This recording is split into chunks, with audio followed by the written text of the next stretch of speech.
اگر آپ ہمارے چینل پر نیو ہے تو ہمارے چینل کو سبسکرائب اور ہماری ویڈیو کو لائک شیئر کمنٹ کرنا مت بھولیے گا۔ میرے محترم بھائی اور دوستو، اسلام ایک زندگی گزارنے کا طریقہ ہے،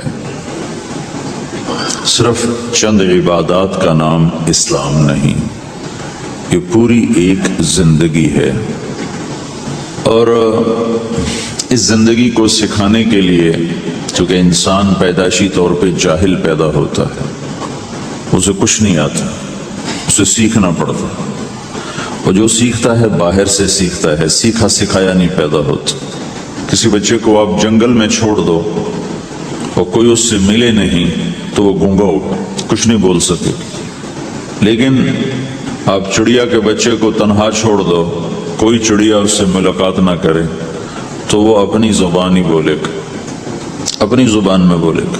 کوے کو تنہا چھوڑ دو، کوئی کوا اسے ملنے نہ دو تو کوے کی زبان ہی بولے گا۔ لیکن انسان کو گجراتی کا بچہ پنجابیوں میں چھوڑ دو تو گجراتی بول جائے گا، پنجابی بولے گا۔ پنجابیوں کا بچہ گجراتیوں میں چھوڑ دو تو وہ پنجابی نہیں بولے گا، وہ گجراتی بولے گا۔ اور کوئی بھی نہ اس سے ملے، اسے تنہا چھوڑ دو تو وہ کچھ بھی نہیں بول سکے گا، گونگا ہوگا۔ تو انسان جو کچھ سیکھتا ہے باہر سے سیکھتا ہے، اور چونکہ امتحان کی جگہ ہے تو باہر دونوں چیزیں موجود ہیں، غلط بھی صحیح، دونوں جنس بازار میں موجود۔ انسان کے علاوہ جتنی مخلوق ہے ان میں غلط کرنے کا کوئی سسٹم ہی نہیں ہے، وہ غلط کر ہی نہیں سکتے، جو کرتے ہیں ٹھیک کرتے۔ انسان کے اندر دونوں سسٹم ہیں، فَأَلْهَمَهَا فُجُورَهَا وَتَقْوَاهَا، یہ دونوں نظام لے کے چلتا ہے۔ اسلام کو سیکھنا پڑتا ہے، اور اسلام کے لیے جو سب سے بڑا سرمایہ ہے، جیسے آپ بازار میں جاتے ہو، دکان کھولتے ہو، پھیری لگاتے ہو، تو اس کے لیے پیسہ چاہیے، ڈالر چاہیے۔ ڈالر کے بغیر آپ کاروبار نہیں کر سکتے۔ اسلام کے لیے ایمان چاہیے، ایمان کے بغیر اسلام پہ چلا نہیں جاتا، جانتا ہوگا چل نہیں سکے گا۔ ایمان وہ طاقت ہے، وہ سرمایہ ہے، وہ کیپٹل ہے جس سے کوئی مرد عورت وہ دین پہ چل سکتا ہے۔ یہ زیادہ ہوگا تو زیادہ چلے گا، تھوڑا ہوگا تو تھوڑا چلے گا، نہیں ہوگا تو صفر ہوگا، زیرو ہوگا۔ تبلیغ کا جو یہ کام اللہ تعالیٰ نے ہمیں دیا ہے، یہ ایمان کو سیکھنے کی اور اس کو آگے پہنچانے اور پھیلانے کی محنت ہے۔ ایمان سیکھنے کے لیے فَمَنْ شَاءَ اتَّخَذَ إِلَىٰ رَبِّهِ سَبِيلًا، کوئی ایک طریقہ نہیں ہے، کئی طریقے ہیں۔ اللہ نے سبیل کے اوپر الف لام نہیں لگایا، الف لام ہٹا کر یہ بتایا ہے کہ اللہ تک پہنچنے کے راستے کئی ہیں، محنت ہے، اور راستہ تو ایک ہے اسلام، اس پر آنے کی جو محنت ہے اس کے راستے مختلف ہیں۔ ہاں، آگے پہنچانے کے لیے تبلیغ کے سوا اور کوئی راستہ کوئی نہیں۔ یہاں آ کر تبلیغ منفرد کا کام منفرد ہو جاتا ہے کہ کسی محنت میں گشت کوئی نہیں سوائے تبلیغ، صرف تبلیغ ہے جس میں گشت ہے کہ خود چل کے جاؤ۔ اگر میرے پاس وہ میرے کالج کا لڑکا نہ آتا تو مجھے تو نہیں پتا تھا تبلیغ کیا چیز، نہ دین کا پتا تھا نہ دنیا کا پتا تھا۔ تو کوئی چل کے آیا اور اس نے ہاتھ پکڑا، اور دعوت ہے ہی بے طلبوں کے لیے، مدرسہ تو طلب والوں کے لیے، وہاں تو تعلیم ہوتی، تبلیغ نہیں ہوتی۔ خانقاہ تو طلب والوں کے لیے ہے، اور دعوت بے طلب لوگوں کے لیے، جو سننا نہیں چاہتے، جو قریب نہیں آنا چاہتے، اور ایسا طبقہ کروڑوں اربوں کی تعداد میں موجود۔ انہیں دین پر لانے کے لیے یا دین کی بات ان کے کان میں ڈالنے کے لیے سوائے گشت کے اور کوئی عمل کوئی نہیں۔ میں پشاور گیا تو جماعت میں انہوں نے کہا جی یہاں ایک وکیل صاحب ہیں، تبلیغ والوں کو بہت گالیاں دیتے ہیں، شکل دیکھتے ہی گالیاں دینا شروع کرتے ہیں۔ آپ کے علاقے کے؟ آپ کے علاقے کے؟ میں کہا اچھا ملاؤ۔ پشاور میں رہتا تھا، وکالت کرتا تھا، میرے علاقے کا میاں چنو ایک چھوٹا سا ٹاؤن ہے وہاں کا تھا، میں اس کے قریب تلمبا ایک چھوٹا سا ٹاؤن ہے میں وہاں۔ تو جب ہم ان کے دروازے پر گئے اور نوک کیا تو دروازہ کھلتے انہوں نے وہی کام شروع کر دیا، دیکھتے ہی۔ اور کہا میں نے تمہیں کتنی دفعہ کہا ہے، وہ جو مقامی، کہ تبلیغ والوں کو میرے دروازے پر مت لایا کرو۔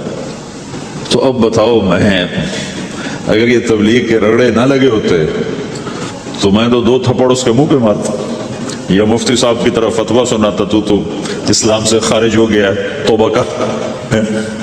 میں نے اس سے کہا بھائی میں تو تبلیغی بن کے آپ کے پاس نہیں آیا, میں تو اس لیے آیا ہوں کہ مجھے پتہ چلا کہ آپ میاں چنو کے ہیں اور میں تلمبے کا ہوں, تو میں تو اس لیے آپ کو ملنے آیا ہوں. تو ایسے ہوا, اچھا آپ تلمبے کے ہو؟ میں نے کہا تلمبے کا ہوں. کہو اچھا بڑی مہربانی, فرمائیے. میں نے کہا فرمائیے ایسے تو نہیں ہوگا, گھر بٹھاؤ پھر فرمائیے ہوگا. تو اس نے دروازہ کھولا, ہمیں بٹھایا, میں نے کوئی تبلیغ کی بات نہیں کی, چائے وائے پلائی. تو میرے والد صاحب اپنے علاقے کے مشہور آدمی تھے, تو جب میں نے اپنا تعارف کرایا تو وہ اور خوش ہو گیا. کہا تو آپ کے باپ کا الیکشن تو میں نے لڑا ہے, انہوں ان کے لیے ووٹ مانگنا. تو ایسا خوش ہو گیا, کھل گیا, چائے پلائی, بات چیت ہوتی رہی. تو اٹھتے ہوئے میں نے کہا فلاں مسجد میں ہماری جماعت آئی ہوئی. میں نے کہا چلو آپ کو بتا دو. مغرب کے بیان میں وہ آیا ہوا تھا. پھر جتنے دن میں وہاں رہا وہ آتا رہا. میں واپس چلا گیا. بیچ میں کئی سال گزر گئے. لاہور کیولری گراؤنڈ ایک مشہور جگہ, وہاں میرا بیان تھا. جو کرکٹر آئے ہوئے تھے, ان کو ہم نیا سعید انور, انضمام, مشتاق, ان کو ہم قریب کر رہے تھے. اس وقت نئے ان کو قریب کر رہے تھے. تو یہ لوگ آئے ہوئے تھے. تو بیان کے بعد ان کو لے کر ہم ایک کمرے میں بیٹھے. اس کمرے کی دیوار شیشے کی تھی, تو لوگ اندر آنے کی کوشش کر رہے تھے, تو ان پہرے والے ان کو روک رہے تھے. تو اس میں سے ایک آدمی منہ اوپر کر کے میری طرف سے اشارہ کرے. تو میں نے دیکھا تو ایک آدمی کی بڑی داڑھی, اور وہ مجھے ایسے اشارہ کر رہا ہے. میں نے نہیں پہچانا. تھوڑی دیر کے بعد میں نے غور سے دیکھا تو وہ وہی وکیل صاحب پشاور والے. تو میں نے وہ ان کو اندر بلاؤ. وہ اندر آئے تو میں اٹھ کے ملا, کہنے لگا یہ دیکھو یہ تمہارا ایک گشت, میرا وقت بھی لگ چکا ہے, پتہ نہیں کہ چلا لگا ہے یا 3 چلے لگے ہیں. تو جو دیکھو نا, آپ میں سے کئی لوگ پھیری لگاتے ہیں, جس کو گجرا پھیری لگاتا ہوں. پھیری میں پہلے سمجھا ہی نہیں. پھیری تو کہتے ہیں چھوٹے جہاز کو جو سمندر میں چلتا ہے. میں سمجھا یہ پھیری لگاتے ہیں, پھیری, اور وہ تو گجراتی میں پھیری کہتے ہیں پھیری کو. تو پہلے تو میں چکر کھاتا رہا کہ یہ کیا پھیری. پھیری تو چھوٹے جہاز کو کہتے ہیں, چھوٹا بحری جہاز. تو پھر بعد میں کسی نے کہا کہ یہ چل پھر کے سودا بھیجا. اچھا پھیری کو پھیری کہہ, تم خدا کو خدا کر دیتے ہو. خدا کا شکر, ایک تو خدا لفظ ہی میں نے پہلے کہا تھا بولنے کا نہیں ہے, ایک اس کو خدا کو خدا کر دیتے ہو, خدا کی قسم. تو تم پھیری لگاتے لگاتے گاہک بنا لیتے ہو, نہیں بناتے ہو؟ پھیری لگاتے لگاتے تم اپنے گاہک بنا لیتے ہو. یہی تبلیغ کا کام ہے کہ پھیری لگاؤ, لوگوں کے در کھٹکھٹاؤ. کوئی لے گا کوئی نہیں لے گا. جو آپ لوگ پھیری لگاتے ہو تو سارے آپ سے سودا لیتے ہیں؟ نہیں لیتے. کوئی لیتا ہے کوئی نہیں لیتا. لیکن آپ جاتے رہتے ہو. آہستہ آہستہ آپ اپنا اتنا کام کر لیتے ہو کہ آپ کی روٹی چل جاتی ہے. تو سارے نبیوں نے پھیرا لگایا. کوئی نبی گھر نہیں بیٹھا کہ میرے پاس کوئی آئے گا تو اسے سکھاؤں گا. ہر نبی نے پھیرا لگایا. اور داؤد علیہ السلام نے ایک دفعہ یہ کیا, ایک بڑا عبادت خانہ بنایا اور اس کی دیواریں اونچی کر دی, اتنی اونچی کہ اندر کوئی جا نہ سکے. اور یہ طے کیا کہ ہفتے میں ایک دن میں کسی سے نہیں ملوں گا, صرف اللہ کروں گا. ہفتے میں ایک دن. تو وہ پہلا دن تھا, اندر سے تالا لگا دیا اور خود اندر بیٹھ گئے. اور پہلا دن ہے کہ میں آج کسی سے نہیں ملوں گا. تو میرے رب کو یہ بات پسند نہیں آئی کہ نبی کا کام کٹ کے بیٹھنا نہیں ہے, لوگوں میں جانا ہے. تو اللہ تعالیٰ نے انسانی شکل میں 2 فرشتے اندر اتار دیے. اذ تصور المحراب ففزع منهم قال لا تخف خصمان بغى بعضنا على بعض فاحكم بيننا. کہا جی حضرت ہمارا جھگڑا ہو گیا ہے, ہم آپ سے فیصلہ کروانے آئے. تو داؤد علیہ السلام ڈر گئے کہ دروازہ بند ہے, یہ آئے کہاں سے. دیوار اتنی اونچی ہے کہ اس کے اوپر سے چھلانگ لگا کے بھی اندر نہیں آ سکتے. تو یہ کون ہے, آئی کہاں سے. دروازے کو دیکھیں تالا لگا ہوا ہے, دیوار کو دیکھیں اتنی اونچی ہے, تو کون چھلانگ لگا کے اندر آئے گا. تو ڈر گئے. تو کہنے لگے جی آپ ڈرے نہیں, ہمارا جھگڑا ہو گیا. کیا جھگڑا ہے, کیا جھگڑا ہے. ان ھذا اخی له 99 نعجة ولي نعجة واحدة فقال اكفلنيها وعزني في الخطاب. یہ میرا بھائی ہے, اس کے پاس 99 بکریاں ہیں, بھیڑیں, 99 بھیڑ ہے, اور میرے پاس ایک ہے. یہ مجھے کہتا ہے ایک بھی مجھے دے دے, میری 100 پوری ہو جائے. تو آپ بتاؤ یہ غلط کر رہا ہے کہ ٹھیک کر رہا ہے. اب یہ فیصلہ تو آپ چھوٹے سے بچے سے بھی کروا سکتے ہو، نہیں؟ یہ تو لطیفہ سا بن گیا، داؤد علیہ السلام کے لیے لطیفہ بن گیا کہ ایک آدمی کہتا جی میرے پاس 99 ہے، تیرے پاس 1 ہے، تو 1 مجھے دے دے، میری 100 ہو جائیں۔ تو داؤد علیہ السلام سوچ میں پڑ گئے یہ چکر کیا ہے؟ تو ایک دم ان کو خیال آیا کہ اوہو، جیسے میرے رب نے مجھے پیغام بھیجا ہے کہ داؤد تجھے بندوں کو دعوت دینے کے لیے بھیجا ہے، مسلح پر بیٹھنے کے لیے نہیں بھیجا۔ ہاں مسلح پر بیٹھنا ہے، اس کے لیے رات ہے۔ قم اللیل الا قلیلا نصفہ او انقص منہ قلیلا او زد علیہ ورتل القرآن ترتیلا، چل ومن اللیل فتہجد بہ نافلۃ لک عسى ان یبعثک ربک مقاما محمودا، رات ہے آ جاؤ۔ ان ناشئۃ اللیل ہی اشد وطئا واقوم قیلا، آجا آجا، رات بڑی مزے کی چیز ہے، تو اور میں تنہا۔ فاذا فرغت فانصب والى ربک فارغب، آ جاؤ۔ تتجافى جنوبهم عن المضاجع يدعون ربهم خوفا وطمعا ومما رزقناهم ينفقون، رات تیری میری، دن میرے بندوں کے لیے۔ نہیں بیٹھ سکتا، تسبیح پکڑ کے نہیں بیٹھ سکتے ہو۔ تو اس پر داؤد علیہ السلام سجدے میں گرے، آیت سجدہ ہے اس لیے میں نہیں پڑھتا ہوں، سجدے میں گرے اور کہا یا اللہ معافی کر، یا اللہ معاف کر دے، یا اللہ معاف کر دے، میں نے دروازے بند کر لیے، حالانکہ یہ میرے منصب کے خلاف تھا، اس پر اللہ سے معافی مانگی۔ تو چل کے جانا نبیوں کی صفت ہے، یہی ہماری صفت ہے۔ اس امت کو یہ کام دیا گیا کہ یہ اوروں کے پاس جا کے اپنا سودا پیش کر، اپنوں کو بھی سنبھالے اور غیروں تک بھی پہنچے۔ نہیں سنتے پھر جاؤ، نہیں سنتے پھر جاؤ، کیونکہ دلوں کا پھیرنا اللہ کے ہاتھ میں ہے، تیرے ذمہ آواز لگانا ہے۔ اللہ تعالیٰ نے تقسیم کر دی، قم اللیل الا قلیلا، رات اللہ کے پاس آ جا۔ دن میں کیا کر، ان لک فی النہار سبحا طویلا، تیرا دن میں کام بہت زیادہ ہے، سبحا طویلا۔ دعوت کے کام کو تیرنے سے تشبیہ دی ہے، سبح تیرنے کو کہتے ہیں۔ اللہ کے نبی کا ایک گھوڑا تھا جس کا نام تھا سبحہ، میں نے بتایا تھا پہلے دن، وہ اتنا تیز چلتا تھا جیسے تیر رہی ہو، اس لیے اللہ کے نبی نے خود اس کا نام سبحہ رکھا تھا، تیرنے والا۔ تو تبلیغ کے کام کو تیرنے سے تشبیہ دی، کیا آپ نے لمبا تیرنا ہے، اور مکے میں تو پانی کوئی نہیں، تو کہاں تیرنا ہے جی؟ سارے مکے میں پانی کا قطرہ کوئی نہیں، زمزم کے کنویں کے سوا، تو تیرنا کہاں ہے؟ یہ اس دعوت کے کام کی بڑی خوبصورت تصویر ہے، سبحا طویلا۔ حالانکہ اللہ فرماتا ہے ان لک فی النہار شغلا طویلا عملا عظیما جہدا طویلا، لیکن سبحا طویلا، جو آدمی چل رہا ہوتا ہے اگر وہ بیٹھ جائے تو کوئی نقصان تو کوئی نہیں، گاڑی چلا رہا ہے کہیں گاڑی روک لے تو کوئی نقصان تو کوئی نہیں، تھوڑی دیر سے پہنچ جائے گا۔ کہیں گاڑی کھڑی کر کے کافی پینے لگ گیا تو کوئی مسئلہ تو کوئی نہیں ہے، آدھا گھنٹہ دیر سے گھر پہنچ جائے گا۔ تیرنے والا پانی میں اتر گیا، اب یہ رک سکتا ہے؟ کیوں بھائی؟ اگر یہ کافی پینے کا ارادہ کرے تو کہاں جائے گا؟ تو مچھلی کے پیٹ میں جائے گا۔ پانی میں اترنے کے بعد اختیار ختم ہے، اب تیرنا ہے۔ کہاں تک؟ دوسرا کنارہ جب تک ہاتھ میں نہیں آتا تیرنا ہے، سبحا طویلا، جب تک آخرت کا کنارہ ہاتھ میں نہیں آتا۔ اے میرے نبی تجھے دعوت کا کام کرتے ہی رہنا ہے، کرتے ہی رہنا ہے، کرتے ہی رہنا ہے، تیری چھٹی کوئی نہیں۔ سبحا میں یہ اشارہ تھا کہ چھٹی کوئی نہیں، یہ موت تک کا کام ہے۔ وَاعْبُدْ رَبَّكَ حَتَّى يَأْتِيَكَ الْيَقِينُ۔ آئے ہائے، جب یہ آیت اتری یا ایھا المدثر قم فانذر وربک فکبر، اے میرے محبوب اٹھ جا، اٹھ جا، میرا پیغام سنا، تو لیٹا ہوا ہے۔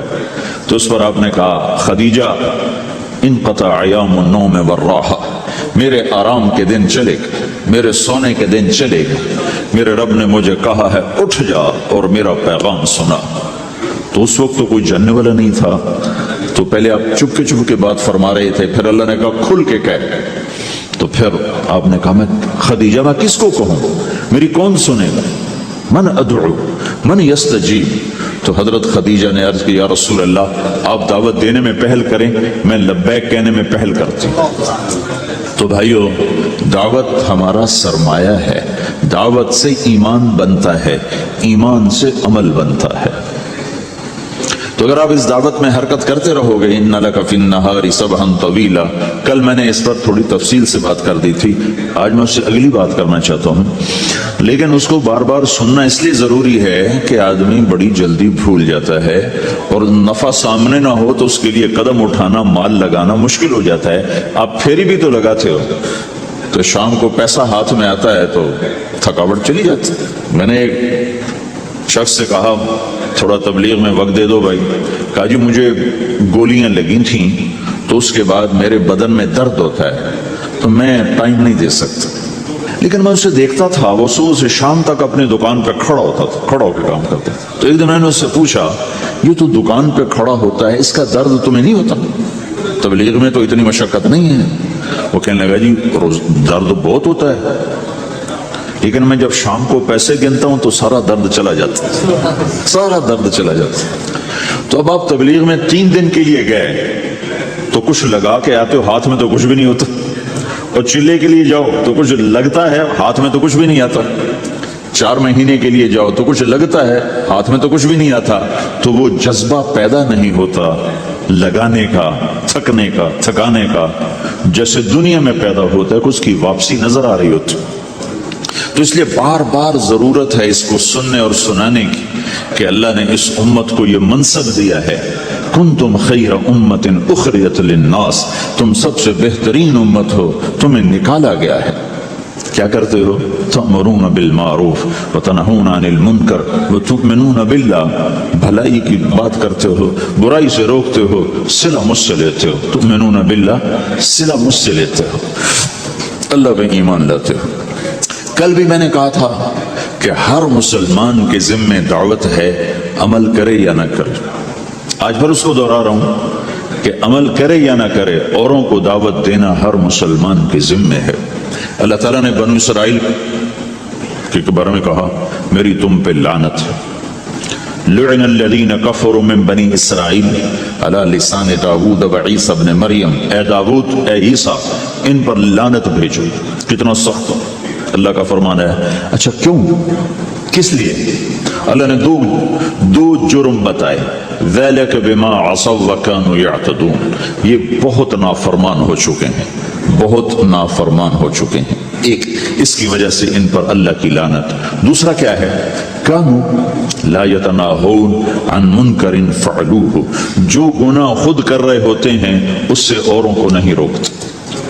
كَانُوا لا يتناہون، نہیں روکتے تھے، عن منکرن، اس گناہ سے، فعلوہ، جسے وہ خود کر رہے ہوتے تھے۔ تو اس سے پتہ چلا کہ اگر کوئی نافرمانی بھی کر رہا ہے تو کسی کو اگر دیکھتا ہے نافرمانی کرتے تو اسے سمجھانا اس کے ذمہ ہے۔ اللہ یوں کہہ رہا ہے کہ کم وقت خود تو برائی کر رہا تھا تو کسی کو روکتا تو صحیح۔ دونوں ہی کام نہیں کیے، نہ خود چھوڑا نہ کسی اور کو روکا۔ تو بھائیو، حرکت کرتے رہنا، اس حرکت میں بڑی طاقت ہے۔ ساری کائنات حرکت میں، اگر رک جائے تو تباہی۔ زمین حرکت کر رہی ہے، سورج حرکت کر رہا ہے، چاند ستارے، ہر شے حرکت میں ہے۔ تمہاری زمین 66,000 کلومیٹر فی گھنٹہ کی رفتار سے روزانہ بھاگی جا رہی۔ پتہ چلا کہ پاناما بمے دونوں سمندروں کے 66,000 کلومیٹر فی گھنٹہ کی رفتار سے دوڑا جا رہا ہے۔ تمہارا سورج 6 لاکھ میل 9 لاکھ کلومیٹر فی گھنٹہ کی رفتار سے دوڑتا جا رہا ہے۔ حرکت کے ساتھ زندگی ہے، حرکت ختم ہوگی زندگی ختم ہو جائے گی۔ اب لوگوں نے حرکت کی، اپنے ملکوں کو چھوڑ کر آئے، اللہ نے آپ کو روزگار دے دیا، باعزت روزگار دے دیا۔ تو بھائیو، اللہ کے دین کے لیے حرکت کرتے رہنا، عمل بھی آ جائے گا انشاءاللہ۔ ایک دن دیکھو گے زندگی بدلے گی۔ ہمارے بزرگ تھے، ساتھی فوت ہو گئے، تو ان کا بیٹا PI میں کیپٹن تھا، جہاز اڑاتا تھا۔ تو انہوں نے کہا بیٹا نماز پڑھ لیا کر، کہا ابا فرصت نہیں ملتی، بہت کام ہوتے۔ کہا اچھا چلو نماز کے وقت ایک آدمی کو دعوت دے دیا کر، 5 نمازیں ہیں، 5 دفعہ دعوت دے دیا کر۔ وہ کہنے لگا میں دعوت دوں؟ خود تو میں پڑھتا نہیں، دوسرے کو کیسے دعوت دوں؟ کہا بیٹا ایک تو میری مان لے، نماز کا انکار کیا ہے تو یہ تو مان لے کہ چلو کسی کو کہہ دیا کر کہ بھائی نماز پڑھا کرو۔ کہا چلو یہ تو آسان ہے، میں کہہ دوں گا۔ تو اس نے اپنے ابا کی بات مان لی، ہر نماز پہ 1-2 کو کہہ دیتا بھائی نماز پڑھا کرو۔ اس کے والد فوج میں جرنیل تھے، یہ کیپٹن تھا، دونوں کی ملاقات نہیں ہوئی۔ 6 مہینے بعد باپ بیٹا کی ملاقات ہوئی تو دیکھا تو کپتان صاحب کی داڑھی بھی اور ماتھے پہ محراب بھی۔ انہوں نے کہا بیٹا یہ کیا ہوا؟ کہا آپ نے مجھے پھنسا دیا۔ وہ جب میں لوگوں کو کہتا رہا تو میرے اپنے اوپر اثر ہونا شروع ہو گیا کہ میں اپنے آپ کو ملامت کرنے لگا کہ اوروں کو تو کہہ رہا ہے، خود تو پڑھتا نہیں۔ کہا اس نے مجھے کھڑا کیا اور میں نماز پہ آیا۔ پھر ایک دن شیو کرنے لگا، شیشے میں کھڑا دیکھ رہا تھا تو میں نے کہا جب اللہ کو سجدہ کر رہا ہوں تو چہرے پہ نبی کی سنت بھی ہونی چاہیے، تو میں نے سیفٹی بھی پھینک دی، میں داڑھی بھی رکھ لی۔ تو تبلیغ کا کام کرتے رہنا، ہم فرشتے نہیں بن سکتے۔ ایک دفعہ ایک آدمی نے میرے اوپر بڑی چڑھائی کی، تم تبلیغ والے منافق ہو، کہتے کچھ ہو کرتے کچھ ہو، تمہارے قول اور فعل میں بہت فرق بہت۔ جب ان کا غصہ اتر گیا تو میں نے ان سے کہا بھائی 100 نمبر تو اللہ نے بھی نہیں مانگے، آپ کیوں مانگتے ہو؟ اللہ نے کہا ہے فمن ثقلت موازینہ، جس کی نیکیاں بڑھ جائیں گی گناہ تھوڑے ہوں گے تو پاس کر دوں گا۔ تو 100 نمبر تو اللہ نے بھی نہیں کہا کہ ایک گناہ تیرے کھاتے میں نہیں ہونا چاہیے، 100/100 نمبر لے گا تو جنت دوں گا، نہیں تو ریپٹ مار کے جہنم میں ڈالوں گا۔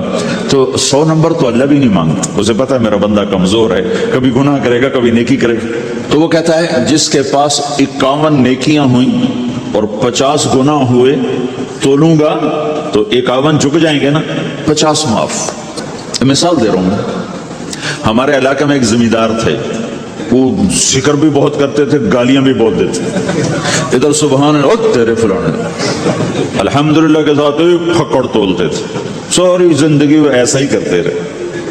جب وہ فوت ہو گئے تو کسی نے ان کو دیکھا تو انہوں نے پوچھا کہ میاں صاحب آپ کے ساتھ کیا ہوا؟ آپ تو گالیاں بہت دیتے تھے۔ خود ہی نہیں پوچھ رہے، آپ تو گالیاں بہت دیتے تھے، تو آپ کے ساتھ کیا ہوا؟ کہ اللہ تعالیٰ نے میرے ذکر اور میری گالیوں کو تولا تو میرا ذکر بڑھ گیا تو میری بخشش ہو گئی۔ اللہ نے بھی کاؤنٹنگ رکھی ہے، پرفیکشن مانگی ہی نہیں۔ اگر اللہ پرفیکشن مانگتا تو پھر آپ کہتے تم کرتے کچھ ہو کہتے کچھ ہو۔ اگر میں کہتا صحیح ہوں تو ایک نیکی تو کر رہا ہوں، اور کرتا نہیں ہوں تو ایک گناہ کر رہا ہوں۔ کیا پتا میرا رب میرے کہنے کے تو فعل میرے نہ کرنے کو معاف کر دے۔ بس ایک صورت میں ہے کام خطرناک کہ اگر میں اس کہنے سننے کو اپنی دنیا بنانے کا ذریعہ بنا لوں پھر خطرناک ہے۔ تأمرون الناس بالبر وتنسون انفسکم وانتم تتلون الکتاب، وہ یہ آیت ہے۔ لیکن اگر میرے اندر اخلاص ہے تو پھر میں انسان ہوں، کبھی اچھا کروں گا کبھی برا کروں گا، لیکن میرے ذمہ صدا لگانا ہے۔ تو بھائیو اس تبلیغ کے کام کو کرتے رہنا، کرتے رہنا، اس سے ایمان بنتا ہے، ایمان سے دین وجود میں آتا ہے۔ دین کے 2 حصے ہیں، ایک عبادات ہے جس میں نماز سب سے اہم ہے، پھیری پہ ہو گھر پہ ہو نماز نہ چھوڑو۔ رمضان کے روزے ہیں، اللہ پھر رزق زیادہ دے دے، حج کرو، زکوٰۃ دو، لیکن عبادات بڑی محدود ہیں اور اس میں کثرت اللہ نے مطالبہ بھی نہیں کیا، بلکہ اللہ تعالیٰ نے اس میں اعتدال ہی کو پسند فرمایا ہے۔ اللہ تعالیٰ نے ہمارے نبی لمبی لمبی نمازیں پڑھتے تھے تو اللہ تعالیٰ نے روک دیا کہ ما انزلنا علیک القرآن لتشقی، میرے نبی میں نے تمہیں قرآن اس لیے نہیں دیا کہ تو لمبی لمبی نمازیں پڑھ کے تھکتا رہے، درمیانہ چل درمیانہ چل۔ اللہ کے نبی نے تبلیغ میں زیادہ زور دکھایا تو اللہ نے اس پر بھی کہا فلا تذهب نفسك عليهم حسرات، اتنا غم نہ کیا کر کے تو خود ہی ہلاک ہو جائے، مت نہیں، ایسا نہ کر۔ تو عبادات محدود ہیں اور اس میں اعتدال مطلوب ہے۔ سارا دن مصلی پہ بیٹھنا یہ اللہ نہیں دیکھنا چاہتا، اللہ یہ دیکھنا چاہتا ہے کہ تو باہر جاتا کہ میں دیکھوں کہ اب تو کیا کرتا ہے۔ دوسرا حصہ اس کا اخلاقیات ہیں، آپس کی معاشرت ہے۔ دین جو اثر انداز ہوتا ہے وہ معاشرت سے اثر انداز ہوتا ہے، عبادت سے نہیں، عبادات سے نہیں۔ عبادت تو مسجد کے اندر ہے یا مصلی پر گھر کے اندر ہے، روزہ اندر کی چیز ہے، حج بیت اللہ میں ہے، زکوٰۃ مسلمان کو دی جاتی ہے۔ تو دنیا میں دین پھیلنے کے لیے اور انہوں کو دین کے قریب کرنے کے لیے جو سب سے بڑا عمل ہے وہ بھائیو اچھے اخلاق۔ یہ دوسرا حصہ میں آج بیان کرنا چاہتا ہوں۔ اللہ کے نبی نے فرمایا ایو عرل اسلام اوثق، مجھے بتاؤ اسلام کا سب سے مضبوط عمل کیا ہے؟ تو صحابہ نے کہا الجہاد، یا رسول اللہ جہاد۔ اسلام کا سب سے مضبوط عمل کیا ہے؟